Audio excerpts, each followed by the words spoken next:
Ha llegado el momento de escuchar la palabra de Dios. Un potente mensaje extraído de las Sagradas Escrituras.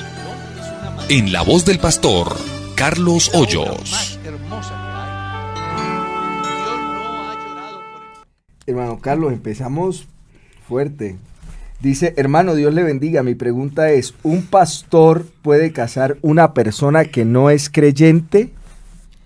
No, a ver, poder sí, pero no es debido. El pastor que case a una persona que no sea creyente está sujeto a disciplina por parte de la organización. Y si llegase a ser reincidente, puede ser inclusive suspendido del santo ministerio, porque la reglamentación de la iglesia es clara en ese campo. No se le puede hacer ceremonias a personas que no sean convertidas. O sea, definitivamente No. Amén. Amén. Muy buenos días para todos mis hermanos y amigos que en esta mañana están con nosotros. Qué bendición tan grande poder estar con ustedes nuevamente. Bueno, vamos a, pastor, hay una persona que tiene una inquietud y dice, ¿por qué en nuestra iglesia es válido el matrimonio católico? El matrimonio católico es válido en nuestra iglesia porque esa organización tiene un concordato con el Estado y sus ceremonias tienen efectos civiles. Es por esa causa que la iglesia avala los matrimonios católicos, porque las ceremonias que hacen los sacerdotes, esas ceremonias, aunque son religiosas, tienen efectos civiles. Entonces, por eso la iglesia las avala. Si esa organización no tuviese concordato con el Estado y en consecuencia sus ceremonias no tuviesen efectos civiles, la iglesia no los avalaría. Acontecería lo mismo que en la iglesia nuestra. Si un pastor hace una ceremonia, pero no tiene efecto civil. Si un pastor hace una ceremonia sin tener el aval de la iglesia y del Estado civil, entonces ese matrimonio no tendría efecto. Pero si el pastor es avalado por el Estado y autorizado por la iglesia, ese matrimonio tiene efecto civil. A ver si me hago entender mejor. Ningún pastor de nuestra iglesia puede hacer ceremonia religiosa sin antes tener el registro si primero se casó por lo civil. Exacto. Ahora bien, si el pastor tiene la autorización de la iglesia y el aval del Estado para hacer ceremonias con efecto civil, ya eso es otra cosa. Porque en la iglesia hay dos grupos de pastores. Unos que han reunido todos los requisitos que exige el Estado para oficiar ceremonias con efectos civiles. Y otros que no. Entonces, los que tienen el aval del Estado para que sus ceremonias tengan efectos civiles, entonces el pastor podrá hacer la ceremonia y luego ir a hacer el registro en la notaría. Pero suponga que yo no tengo ese aval del Estado, ni tampoco el aval de la iglesia, y hago una ceremonia, sin duda alguna yo estoy sujeto a una sanción de la iglesia, porque no tengo ni el aval del Estado ni el aval de la iglesia. Pastor, ¿y qué opina usted de una pareja de hermanos de la iglesia que se casen por notaría o juzgado, bueno, por lo civil, y no hagan la ceremonia en la iglesia? Nada pasa, están legalmente casados. ¿Cierto que sí? Legalmente casados están. Ah, bueno aclarar. Ante la ley están casados y el compromiso que asumen, pues se supone que también lo hacen ante Dios. La ceremonia en la iglesia tiene de alguna manera dos muy importantes significados. Uno, decirle al mundo de que a causa de nuestros valores nosotros nos casamos. Y dos, pedir la bendición de Dios para nuestro hogar. Amén. Pregunta, pastor, me separé con la pareja que vivía porque él no quiso casarse y me quería bautizar y él no quiso. Y hace 7 años que estamos separados. Él quiere que nos casemos ahora. ¿Qué me responde mi pastor? Pues si son libres y ella lo ama y él la ama, no hay ningún problema. Que se casen. ¿Ya? Que se casen. Si convivieron juntos, ya más o menos tienen idea quién es quién. quién es quién. Y en consecuencia, pues usted al tomar esa decisión debe de medir lo que venga hacia el futuro, ¿no? Y hago esta salvedad, pastor, porque me he encontrado con casos muy interesantes donde personas convivieron en el pasado y inclusive tienen hijos. Hoy no están juntos, pero quieren volverse a unir en el santo estado del matrimonio. Y toman la decisión de casarse y las cosas comienzan a marchar mal. Entonces le dicen a uno la pregunta: hermano, yo lo hice porque era el padre de mi hijo, de mi hija, y por eso me casé. Resulta que uno no se casa por conveniencia. Uno se debe casar porque esté enamorado, porque tenga claro que la otra persona con la quien uno quiere convivir reúne todas aquellas cualidades que yo como hombre o como mujer busco en la otra persona, entendiendo de antemano que no hay hombre perfecto ni mujer perfecta, pero que sí, de alguna manera, son mayores las cosas positivas de él o de ella que me llevan a tomar esa decisión. Entonces, son libres, se aman, quieren casarse, cásense, no hay ningún problema. Pastor, nos escriben desde El Salvador. Dice: si yo me casé por lo religioso, pero aún no estaba divorciado, ¿estoy en pecado? Claro, es que en el orden, si hablamos desde el campo cristiano, tenemos que entender algunas cosas.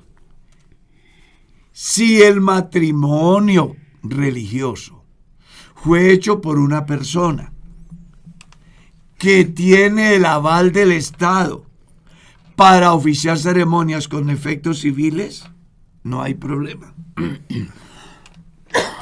Perdón. Pero si quien hizo la ceremonia religiosa no tiene el aval del Estado ni de la organización para oficiar dicha ceremonia, entonces su ceremonia no tiene sentido. 2.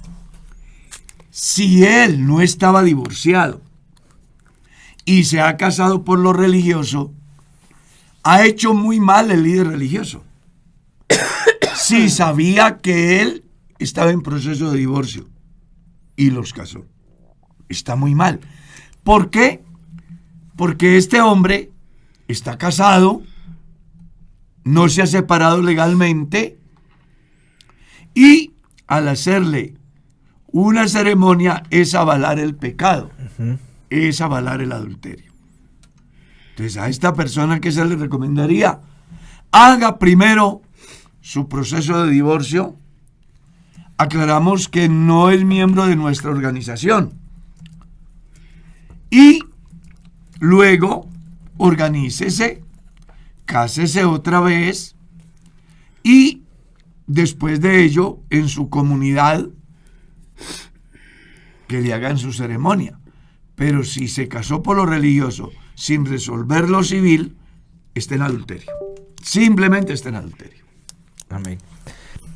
Hermano Carlos, una persona que ha sido cristiana de años y se quita la vida, pero cuando se quita la vida determinan previamente que ha estado poseída por un espíritu y es el espíritu inmundo el que lo lleva a suicidarse. ¿Esa persona es salva o no? Pues es que la pregunta está dando la respuesta. Ningún cristiano puede estar poseído por un espíritu. Los espíritus malos poseen a las personas que no conocen a Dios. Pero un hijo de Dios no puede ser un endemoniado. No puede ser. No puede ser. Entonces, si una persona tiene un espíritu que lo impulsa al suicidio, simplemente no era cristiano. En consecuencia, se condena. Ningún cristiano que tenga a Dios en su vida se suicida. Ninguno. Porque él tiene en claro que la Biblia señala claramente que no se puede matar. Y además, el suicidio es interrumpir la vida sin tener la autorización de Dios. Dios ha establecido un lapso de tiempo para cada ser humano. Él dio la vida y Él en su debido momento la toma. Pero no soy yo quien debo decidir ni sobre la vida de alguien, ni sobre mi vida. Porque al final, pues el único que tiene ese poder se llama Dios. En consecuencia, si se suicida, se pierde. Mire que, pues, aunque aquí hablan de una posesión demoníaca, pero yo a veces he quedado sorprendido en algunos lugares, entre esos, en algún lugar donde yo vivía, donde a veces los hermanos hablan, bueno, tanto de posesiones demoníacas como del hecho de que les hagan brujería, por ejemplo, de que es que me pusieron, allá lo llaman mal postizo. Pues yo a veces como que no alcanzo a entender cómo es posible que a un verdadero hijo de Dios le puedan poner un mal postizo. No, es que eso dice que no es un hijo de Dios. Lo que pasa es que hay muchos cristianos que no se han convertido. Cuando yo vivo pensando que me hace maleficio, se dice en mi tierra. Cuando yo vivo pensando que un demonio me posee, hombre, es porque no me he convertido. La Biblia dice, el que es de Dios, el maligno no le toca. Si usted es un templo del Espíritu Santo, por ningún motivo puede ser poseído por un demonio. Por ningún motivo. Es más, Efesios capítulo 6 habla que un cristiano que tiene la vestidura de Dios, los dardos vienen y se estrellan y no puede hacerle daño al creyente. Entonces, cuando un cristiano dice que le hicieron un mal, que le están haciendo brujería, hay dos cosas que son muy delicadas. La primera, está diciendo que no es cristiano. Y la segunda, que es un supersticioso. Pongan al brujo que quiera para que me trabaje. Póngalo. Como lo miren, hermano Darwin. No, pero es que es verdad. Es cierto. Y por ejemplo, pues yo en las ciudades no escucho uno tanto eso, ¿no? Pero en los pueblos sí que es común. Claro, es que la gente es muy supersticiosa. Pero es que hay hermanos también que son muy pero usted recuerda la pregunta, pero esa que la mamá del hermano no era cristiana, pero que los hermanos querían llevarla a donde un brujo hace tiempo.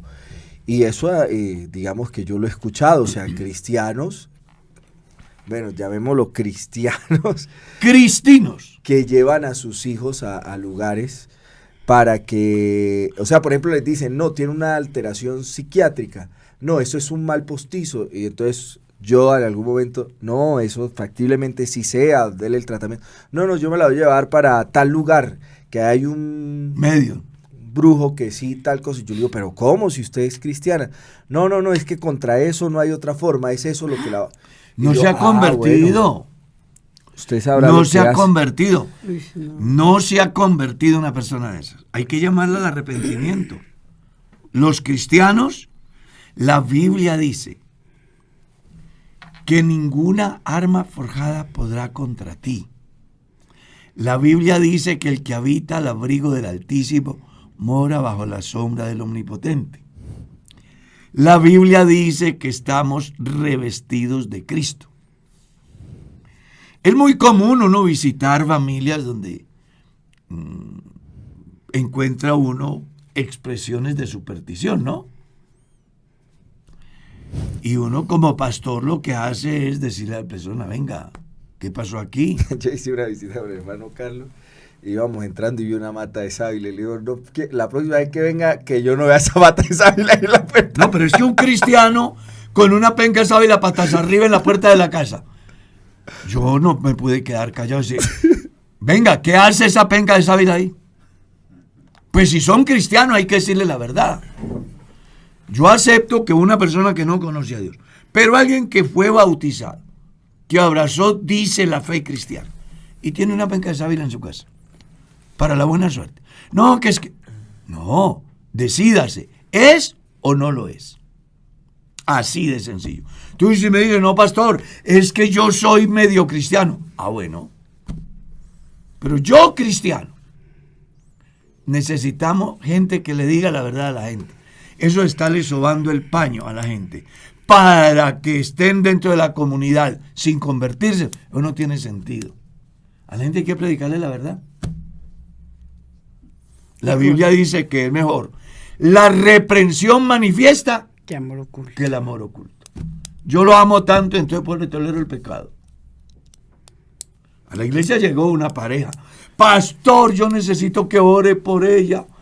¿Y quién es ella? Es mi compañera. ¿Y qué le pasa? Está poseída por un espíritu.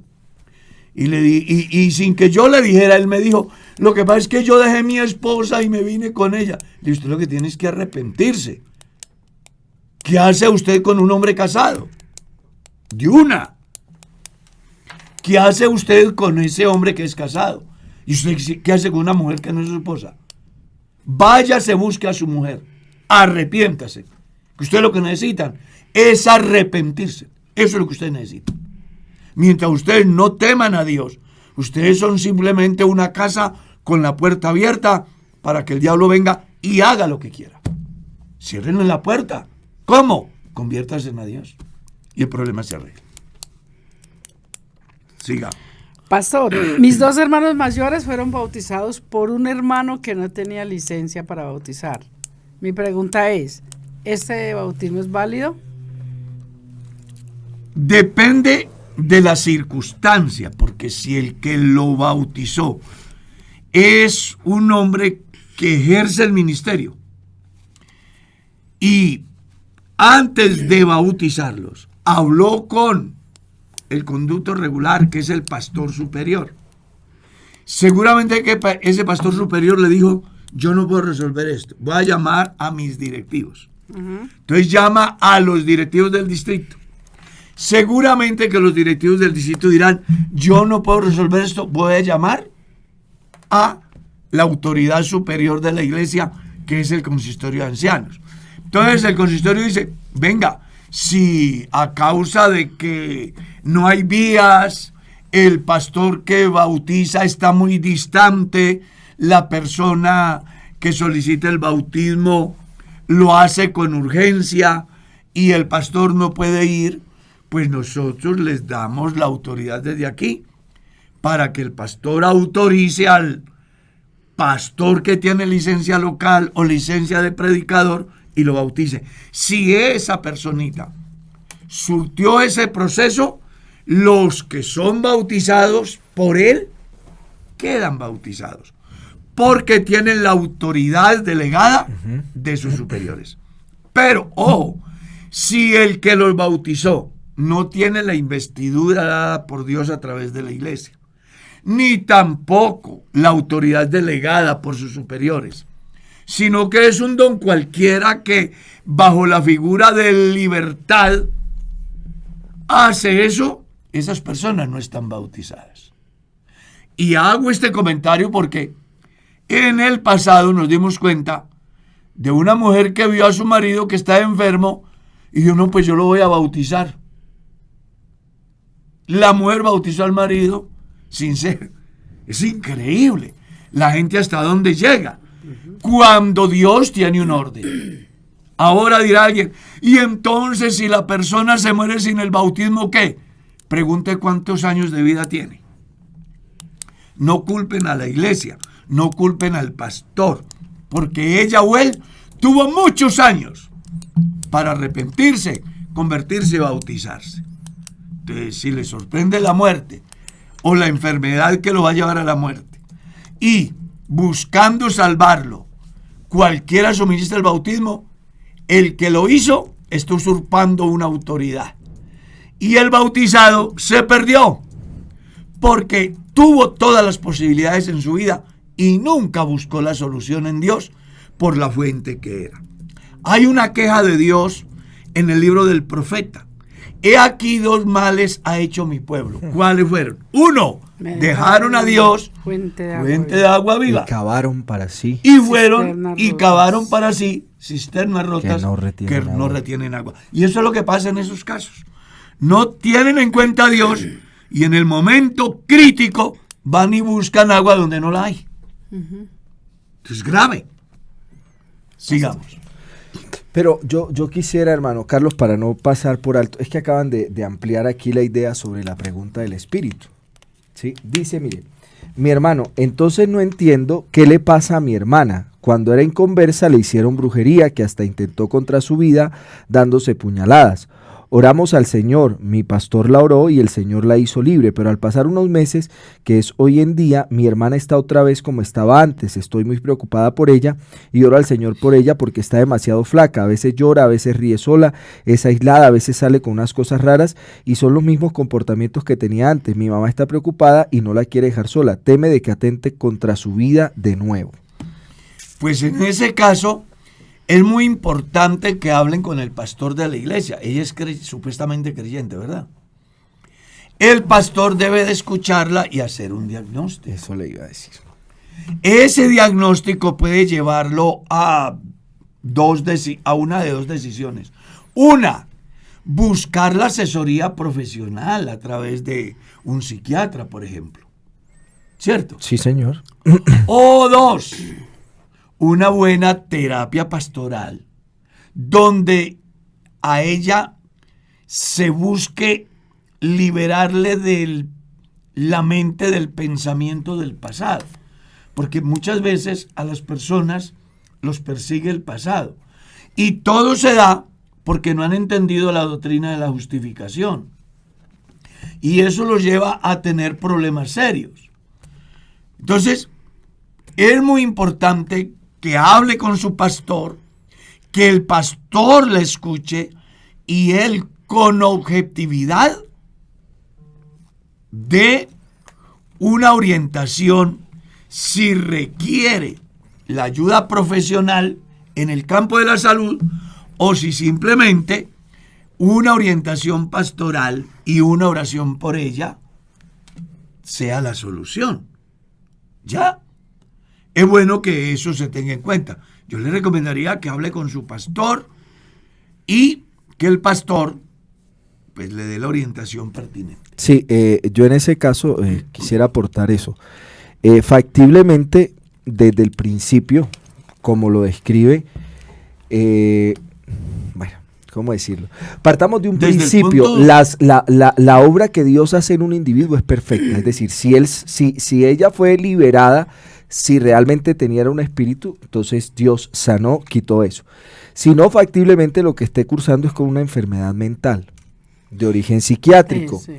que pueda requerir un manejo distinto. Y eso ustedes, con la hermana Mercedes, han sido muy explícitos en que antes de se debiera diagnosticar adecuadamente qué es lo que la persona tiene para no ir a dar una Hacer solución cosas que no. son. Entonces, creo yo que es lo importante. Primero, definir si fue eso, porque puede que en la actualidad lo que esté cursando sea nuevamente con una recaída de una enfermedad mental. Y yo en esto sí quiero, nosotros somos muy reticentes como cristianos a veces a la existencia de ese tipo de patologías, pero eso no es ni una invención, ni nosotros le podemos dar una carga espiritual como las enfermedades físicas, pero sí existen, o sea, es decir, las patologías mentales están descritas, muchas personas reales, que nosotros conocemos cursan con ella y tienen tratamiento, entonces hay que revisar, yo creo que eso en principio para poder determinar qué hacer. Y una buena forma de entenderlo es que un espíritu no sale con internarlo en una clínica de reposo. Usted lo ha dicho varias veces. Eso iba a preguntar, Un pastor. espíritu no ¿Cómo sale hacen con una para cirugía? conocer si es una enfermedad mental o si es un espíritu? Merceditas creo que recuerda una experiencia que vivimos en una iglesia. donde una anciana llega desesperada buscando pues una orientación. Su hija se ha enloquecido y quiere salir desnuda a la calle, ¿recuerda? La solución que ella ve es, dice, yo he luchado por todos los medios y no logro controlarla, me dice la hermana, una buena hermana de la iglesia. Entonces, si no, ¿cómo la va a lanzar a la calle? Lo que yo hago es que consigo un vehículo y me la llevo para un centro de reposo, San Isidro, Cali.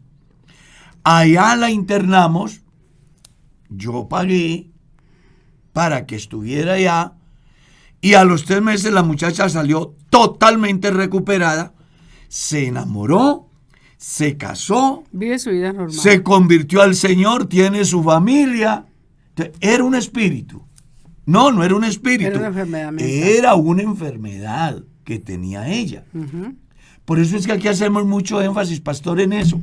Los líderes, los pastores, antes de decir cualquier locura, tienen que hacer el diagnóstico.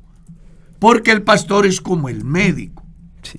Debe de hacer un diagnóstico. Si la enfermedad realmente es un espíritu o es una enfermedad congénita o es un desmande o es una mala dieta o es un accidente que pueden producir diferentes patologías. Vea, yo recuerdo una experiencia y es tener claridad. Yo nunca había, pues yo crecí en una iglesia, pero nunca había tenido la experiencia de ver a una persona poseída por un demonio. Claro. Siendo rural, empezaron a llevar casi que 1 o 2 chicas por semana al puesto de salud, las llevaban desde el colegio. Cuando usted estaba haciendo el rural como médico. Y las llevaban y no, que se desmayaban, que empezaban a temblar, no sé qué, que bueno, entonces pues las llevaban al puesto de salud. Como a la tercera, hay una cosa que uno dice síndrome conversivo, que es como que la persona simula algo. Pero ya cuando llevaron la tercera, yo le dije a la jefe de esa época, yo le dije, Pao, yo creo que eso está como raro, algo está pasando en el colegio. Le dije yo así, algo debe ser, es un pueblo chiquito. Dijo, pero no. Un infierno grande. No, Doc. Eso que cuando un día, pero llegaron por montón. O sea, eso ya no habían camillas en el puesto de salud y todas con los mismos síntomas. Y cuando fueron a ver, sí, entonces del colegio mismo fueron a decirnos que era que estaban jugando un juego ahí todo raro y estaban poseídas. Hasta ahí, bueno, entonces yo les dije, bueno, esto yo no lo va a solucionar, no sé qué, tal, deben pues buscar otro tipo de ayuda, no sé cuánto. Entre esas, llamamos al pastor y a los diáconos de la iglesia, pero lo sorprendente es que yo estoy sentado acá, una de las chicas está enfrente de mí, acostada en la camilla, yo estoy aquí con la jefe, hay unos hermanos de la iglesia, la pelada está ahí tranquila, llega el pastor y es impresionante porque él no intentó provocar lo que ocurrió. Él llegó, me saludó, no sé qué, y entró y quiso simplemente, esta es la chica. Y le puso la mano, pero o sea, no como con intención de provocar, le puso la mano aquí, cuando le puso la mano en el hombro. Eso, o sea, una voz gutural, ¿no? O sea, como rara, y un temblor, y por favor, no me toca, no. Y así, pero era una voz como de hombre. Y entonces el pastor, como él es bien peculiar, le dijo, sí me conoce, ¿no? Sí sabe quién soy. Y yo, entonces uno ahí, entender ese tipo de situaciones. La gente en ese caso creían que era un tema médico. Y no era. Era un tema espiritual. En el caso que nos cuentan, creen que es un tema espiritual, pero factiblemente sea un tema médico. Entonces, el tener la claridad de saber identificar qué es muy importante. El pastor, yo le recomendaría, busca al pastor que haga el diagnóstico y le dé una orientación. Si es una patología que la pueden tratar desde el campo de la salud, pues háganlo. Y ya si el pastor ve que es un asunto espiritual, seguramente que orará por ella y ella será libre. No sin antes darle una terapia sin duda alguna sobre lo que es la justificación en Cristo, donde las personas llegan y con su carga, pero por recibir a Jesús como su Salvador personal, su pasado desaparece. Y entonces su vida es nueva. ¿Ya? Entonces las personas tienen que entender la obra de la justificación y recibir una buena asesoría pastoral. Sigamos. Pastor, si mi esposa es una predicadora de la iglesia, tiene cargo en la iglesia, y yo como esposo le miro en el celular que tiene conversaciones de sexo muy fuertes con otro hermano de la iglesia, hasta hablan de mi intimidad, dice el hombre. ¿Cuál debía de ser mi comportamiento hacia ella? ¿Qué puedo hacer? La verdad, yo estoy muy ofendido y como que no quiero perdonarle. Hay varias cosas que tenemos que mirar en la pregunta. De arrancada ya está mal. Sí. Porque pues ni el hombre ni la mujer deberían de tener secretos de ese orden. Ni la mujer ni el hombre deberían de caer en ese problema de intimidades virtuales. La iglesia misma ha legislado al respecto sobre pecados virtuales. ¿Está claro? Eso es lo primero. Sea hombre o sea mujer. No está bien, está mal. 2. ¿Qué debe de hacer? Debe de sentarse a hablar con ella o con él, a aclarar las cosas. Ahora dice que son cristianos. Deberían de acudir al pastor para que el pastor les dé una muy buena terapia de pareja. O buscar el apoyo en la red de familia para que les den una buena asesoría acerca de cómo se vive en pareja y, sobre todo, si son cristianos. Con respecto a que no quiere perdonar, pues hombre, eso también es delicado, ¿cierto? Porque de todas maneras mi salvación está condicionada. San Mateo capítulo 6 dice que si yo no perdono, tampoco mi Padre me perdona. Entonces aquí no se puede justificar desde ningún punto de vista ni lo uno ni lo otro. Esta pregunta me hace pensar en alguna que nos hicieron en el reciente pasado, que es como muy similar y que vale la pena aclarar que si es ella o es él el que esté en ese comportamiento, pues está muy mal delante de Dios, está faltando al compromiso que asumió con esa persona ante Dios.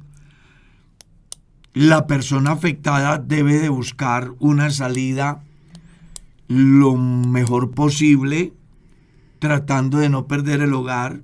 Uno nunca sabe por qué se dio ese diálogo de ella o de él. Hay tantas cosas que se dan en la vida de los seres humanos. Hay gente que se le mete por los ojos a la otra persona. O sea, es que hay una cantidad de cosas. De todas maneras, pastor, yo creo que de ninguna manera, sea hombre o sea mujer, si es un cristiano servidor de la iglesia, no debe de hacerlo. No se le justifica. No, ¿Cómo quedo, por ejemplo, yo con conversaciones de sexo con un hermano de la iglesia? Con ninguna persona. No, y es que aquí hay un agravante. Dice que son servidores en la iglesia. Si yo fuera esa persona, yo hablaría con el pastor para hacerle saber que uno de sus líderes pues está en esos pasos y que no lo haría bajo el concepto juicio, sino más bien asesoría para mí y orientación para la persona que está en ese pecado.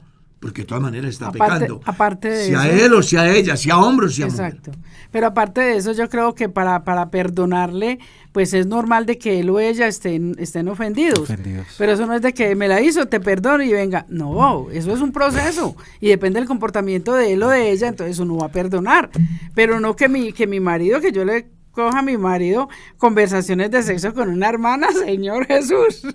Que se Sí, hay esconda. que dejar como Que se sentado esconda, porque no. que está muy mal. Está muy mal, es que está muy mal. O sea, es una actitud que va en contra de los principios que tenemos Como como hijos de Dios. Exacto. Y a eso se le suma el hecho de que se diga que se hace burla o mofa en Eso es relación algo con muy la grave. intimidad de Es la que- pareja. exacto. Eso está muy grave porque habla uno de que se han expuesto cosas que pertenecen a la vida privada vida de la pareja. Entonces, ¿por qué las Exacto. ventila con un tercero? Eso Es ya que está mal. Está muy mal, está por lo muy menos, mal. Hay por lo menos, uno cuando analiza a fondo el problema, hay varias cosas que son graves. La primera, el dejarse llevar para enviar mensajes inadecuados a la otra persona. La segunda, no respetar la intimidad de la pareja. No, es que eso Y para la mí más es grave de todas. gravísimo, gravísimo eso. Y la gravísimo. más grave de todas es que está pecando contra Dios. Y una cuarta, que está traicionando la confianza que le ha dado Dios a través de la iglesia para que se desempeñe en algún oficio. Ujú. Entonces no es justificable esa práctica desde ningún punto de vista, sea hombre o sea mujer. Quien lo haga está mal hecho. Ahora bien, con respecto al perdón, yo sí quiero dejar claro aquí también eso. Perdonar no es igual a olvidar, porque a nosotros a veces confundimos las cosas. Yo voy por la calle y alguien sale y me va a atracar. En el forcejeo yo pierdo una mano o pierdo un ojo. Pasa el tiempo. Yo puedo perdonar al individuo que lo hizo, pero cada que vea la cicatriz me acordaré. La diferencia que hay en recordar es cómo recuerdo, con odio, Sin rencor. con venganza o sin rencor. Así va a pasar aquí. Si su marido le fue infiel, señora, en ese campo, o su mujer, y usted lo perdona o la perdona, es bueno aclarar de que eso va a quedar ahí grabado en la mente y difícilmente se puede borrar. El problema es cómo recuerdo y cuando recuerdo cómo actúo, porque yo puedo recordar de alguna manera con dolor, pero no fomentar el daño a la otra persona que de alguna manera ha pedido perdón, ¿verdad? Porque también ahí hay un caso muy interesante. Resulta de que yo le hice ese daño a mi pareja, le he pedido perdón, ella me ha dicho que me ha perdonado y después, en cualquier circunstancia, vuelve a revivirlo.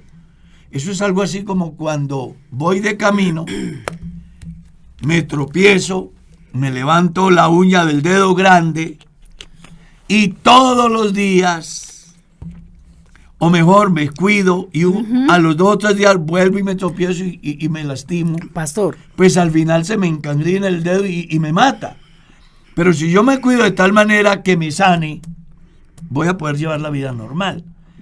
Muchos tienen problema porque dicen que perdonan, pero cada que tienen la Está oportunidad reviven el pasado. Y eso en vez de beneficiar, daña. sí, pastor, pero vea.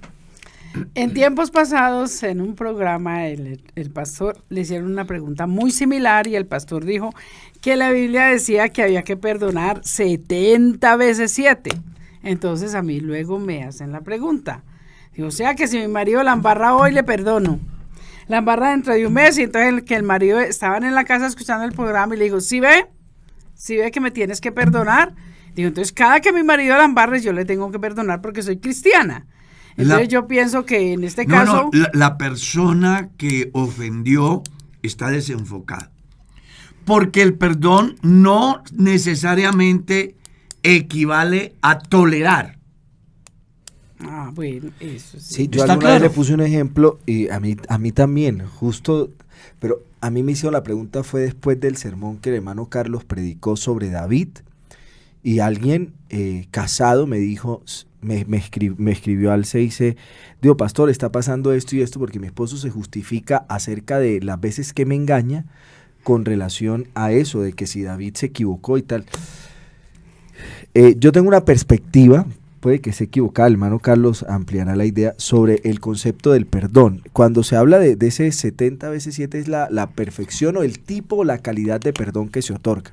Y alguna vez yo leí un artículo que escribió un expresidente de nuestra iglesia en el Heraldo, donde él decía, por ejemplo, para ejemplificarlo, yo soy el dueño de una empresa y contrato a un hermano. Y la entrada a la empresa es a las 7 de la mañana. El primer día él llega tarde, yo lo perdono, pero le digo, no vuelva a llegar tarde. Al segundo día él vuelve y llega tarde, yo lo vuelvo y le perdono y le digo, no puede volver a llegar tarde. Al tercer día él vuelve y llega tarde, yo lo perdono, pero lo despido de la empresa.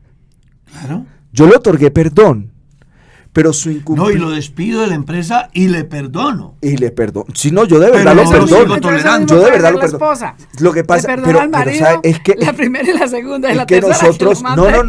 pero no existe un número que uno pueda determinar cuánto, no, yo lo voy a perdonar, pues eso depende del individuo, pero el perdón no implica que yo acepte que alguien dañe mi dignidad. Claro.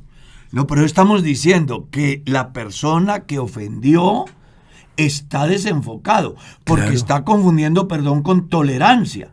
Y no, tampoco la hermana o el hermano está obligado a soportar esa humillación. Sí, Sí, eso y el sí, perdón sí, no es sí. una carta para que yo de manera Claro. consciente me Ah, siga bueno. manteniendo en el La pecado iglesia- creyendo que es que me van a Muy perdonar importante después. esa aclaración. La muy iglesia importante. por eso creó el tribunal eclesiástico, para buscar ayudar a esas personas que son víctimas de alguien, sea él o sea ella, que abusan de la nobleza del otro. Y que un día cualquiera se cansa. Claro. Con 2 o 3 o 10, yo conozco casos de personas que después de 20 años de soportarle la infidelidad a él o a ella, dicen, no, yo no puedo seguir así. Entonces la iglesia no los va a obligar, ni Dios los va a obligar. No, mire, y alrededor de... Lo que pasa es que quisiera, antes de seguir hablando del perdón, me preguntan acá, bueno, pues si en una relación de noviazgo, que la pareja le encuentre al novio o a la novia ese tipo de conversaciones.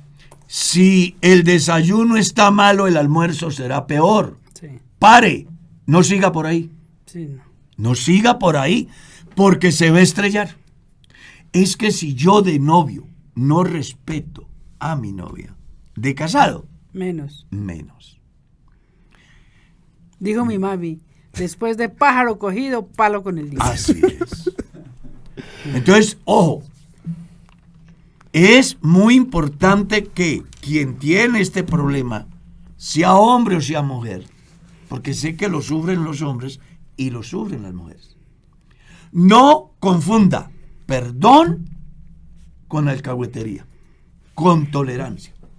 No, todos los seres humanos tenemos dignidad y merecemos el respeto. Y si yo le doy una oportunidad, 2 oportunidades, 3 oportunidades a la persona y sigue, pues yo tengo posibles soluciones. 1, me sigo aguantando. 2, rompo. 3, acudo al tribunal eclesiástico. 4, me separo y me quedo solo. Ujú. No con eso queriendo decir que no perdona, sino que no está dispuesto a tolerar el comportamiento de alguien que siempre le está haciendo daño. Y es que, bueno, no sé, pero mire, por Es que ejemplo, eso es más- la Biblia, por ejemplo, aclara en relación con, y que tiene que ver directamente con el perdón en relación con el arrepentimiento. Y la Biblia es clara en afirmar que nosotros debemos dar frutos dignos de arrepentimiento. Es decir, si yo de verdad espero que me perdonen, pues yo tengo que mostrar que de verdad estoy arrepentido por aquello que hice y dar muestras de que he cambiado ese comportamiento que ofendió a la otra persona. Claro. Pero no, ven, te hago daño, perdóname, te hago daño, perdóname. No, ¿hasta cuándo? No, así no funciona el perdón. Eso yo quería que lo aclarara. Así no. No, es que hay gente que es atrevida, sea hombre o mujer. Uno Sí, escucha sí. Que no es que me tiene que perdonar, no es cristiana, pues. No. ¿Qué le pasa? Las personas No, merecen señor. el respeto. Claro. Y cuando alguien le es infiel a usted, una, dos, usted lo que se está arriesgando es que mañana aparezca hasta con el SIDA. No, ¿no? mire, y yo sí, Eso va y mucho yo más tengo allá. una historia real, esta que lo voy a contar. Mira, a la chica le rogaron que no se casara con el tipo. Le rogaron, le suplicaron. La noche anterior al matrimonio lo encontró hablando con la exnovia No. por teléfono. Se casaron. No. Vino a darse cuenta de la infidelidad del tipo. ¿Por qué? Porque terminó con una infección del virus del papiloma humano y No. le terminaron haciendo una cosa llamada una conización porque tenía un tipo de cáncer de cuello uterino en unos estadios iniciales. Lo perdonó, Pero él volvió siguió. con él y para separarse cuando él ya tenía un hijo por fuera de la casa y ella no sabía. No, por eso. Entonces, hay Es que- situaciones, no, venga, yo lo perdono, venga, yo No. Lo que comienza mal, termina mal. Eso debe quedar claro. Y no confundan perdón con tolerancia. Y no confunda perdón con que yo lo sigo haciendo y ella me perdona. No. Si usted quiere perdón, arrepiéntase. Uno, ante Dios. Y dos, de frutos dignos. Gánese la confianza de la otra persona para que así su hogar pueda tener un feliz futuro como pareja y como hijos de Dios. Sigamos. Para que le hagan una pregunta al hermano Darwin, ¿Sí? que qué opina acerca de la clonación, que como médico, ¿qué opina acerca? Bueno, pero es que para entender la clonación, bueno, la clonación es tomar una célula de un individuo, digamos de Darwin, sacamos el material genético del núcleo de una de sus células, Sí. tomamos una célula germinal, en este caso tendría que ser un óvulo, y en esa célula germinal quitamos la carga genética de quien entrega ese óvulo y ponemos solo mi carga genética. Y hacemos un nuevo ser que se presume va a ser idéntico a mí, a Darwin. El objetivo de eso, en principio, ha sido, pues, a mí me parece que hasta interesante, y es poder lograr que personas, digamos que a mí tengo dañado mi hígado, por ejemplo, entonces poder generar un nuevo hígado que me puedan poner, porque resulta que, por ejemplo, en los trasplantes uno tiene una cosa que se llama el complejo mayor de histocompatibilidad, que seguro usted ha escuchado que a alguien le han trasplantado un riñón o algún otro órgano y lo ha rechazado. Sí. Es porque su mismo cuerpo identifica que eso que le han puesto es extraño y lo ataca y lo daña. Pero pues bajo algunos conceptos médicos se hacen. En relación con el uso de animales, pues el caso más sonado es el de la oveja Dolly, ¿sí? Que fue un caso donde se logró clonar a partir de una célula de una oveja una nueva oveja. Pero al final pues eso no trascendió. Se dice que de manera casi que oculta existen institutos o laboratorios que trabajan sobre el tema. Desde el punto de vista médico hay unos objetivos interesantes, hay que admitirlo, que son interesantes en relación con ese tema de los órganos y la imposibilidad a veces por esa incompatibilidad de que otra persona le pueda donar y pues eso le podría salvar la vida. Pero pues como algún pastor dijera, pues es imposible que uno opine sin tener pues un sesgo, o tal vez no un sesgo, sino una posición porque uno es cristiano. Es que, pastor, la pregunta me parece que está enfocada como a lo espiritual. Dice, desde ese punto de vista médico, ¿qué opinión tiene de la clonación? Sabiendo que los animales son creados por el Señor y a cada uno le dio espíritu. Sí, pero entonces fíjese que es que, bueno, ¿cómo decirlo? No, digamos que desde el punto de vista cristiano no está bien la clonación. Eso hay que dejarlo por sentado. No está bien la clonación, ¿sí? Quien quien da vida es Dios, nos creó como seres únicos, no deberíamos entrar a hacer... Es que la manipulación, eso es genética. Sí, claro, eso es genética. La manipulación genética buscando mejorar, entre comillas, la especie. Aunque el pensamiento esté, o sea bueno, el fin no es tan bueno. Porque de alguna manera quieren interrumpir un proceso establecido por Dios. Y hay algo que me llama la atención. Los mortales siempre han tenido la idea de la inmortalidad.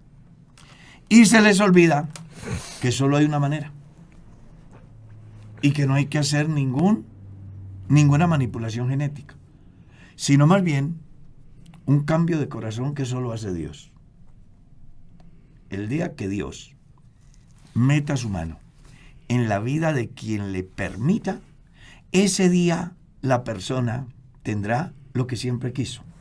Vida eterna. Eterna.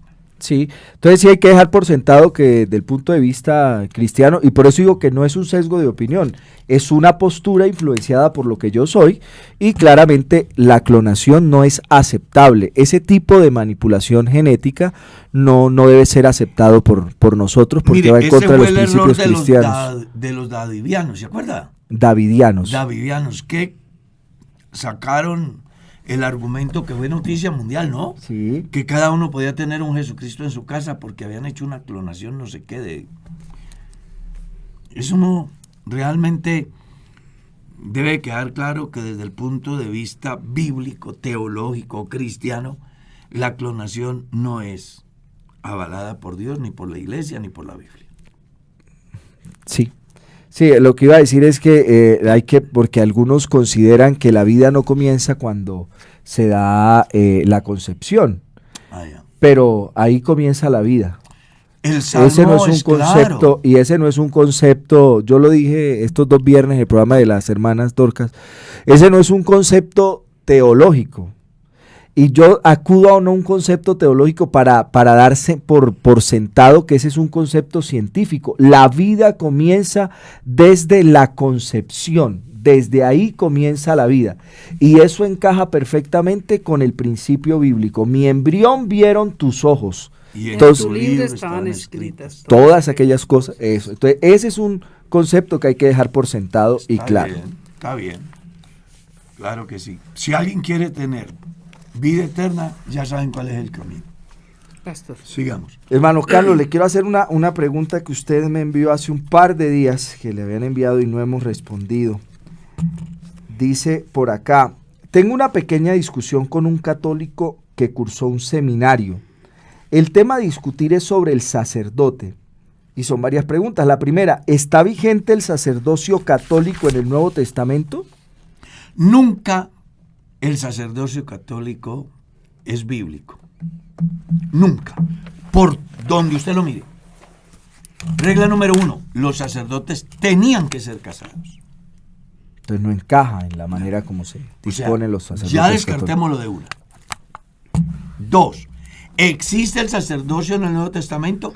Sí, pero no católico. Según escribe Pedro en su carta, dice que Dios nos ha hecho una nación santa, un real sacerdocio, un pueblo adquirido por Dios con una finalidad anunciada. Apocalipsis capítulo 1 dice, al que nos amó y nos lavó de nuestros pecados con su sangre y nos hizo para Dios reyes y sacerdotes.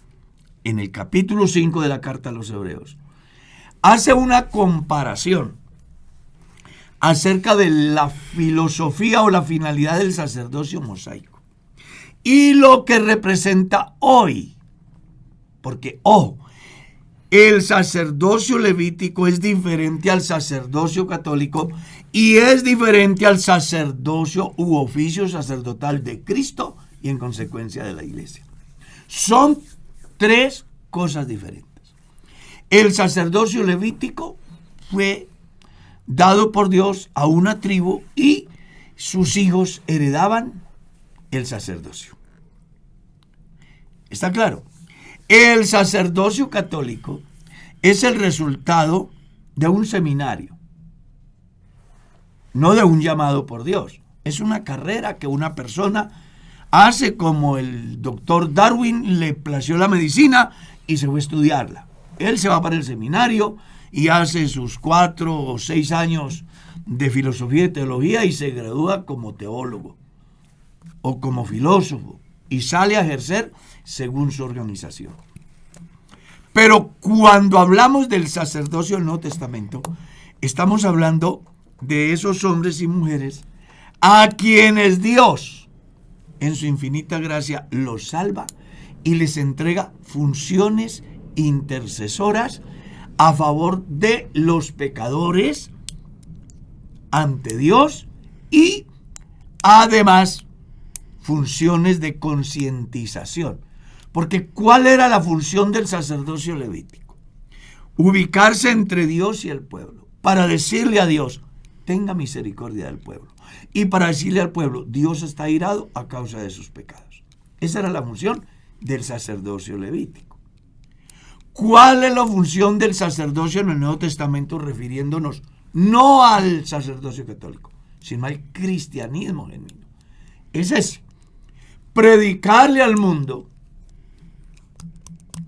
la condición en que están y las consecuencias, pero también la solución.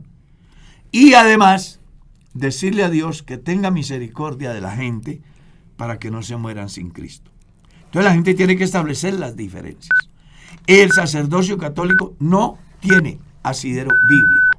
Lea 1 de Timoteo capítulo 3. Si alguno anhela obispado, buena obra desea. Pero mire la exigencia del obispo.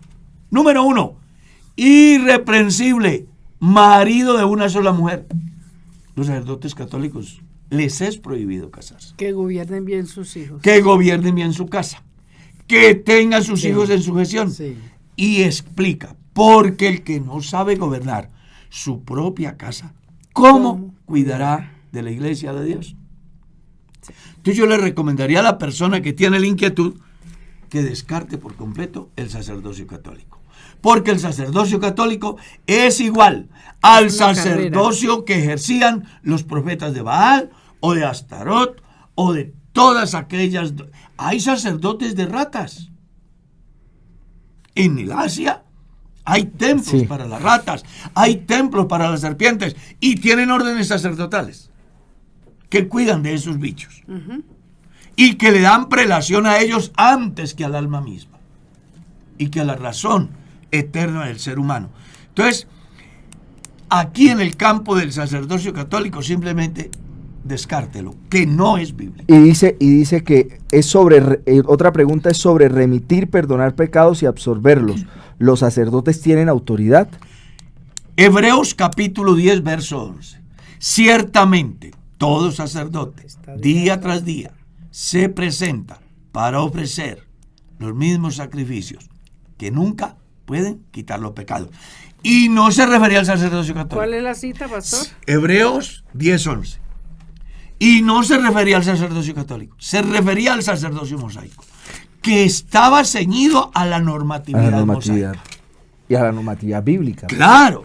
Y si ellos, ciñéndose a lo que la Biblia dice, no podían, usted se imagina estos que son idólatras, ¿ya? Que van tras una doctrina demoníaca. Capítulo 4 de 1 de Timoteo, léalo.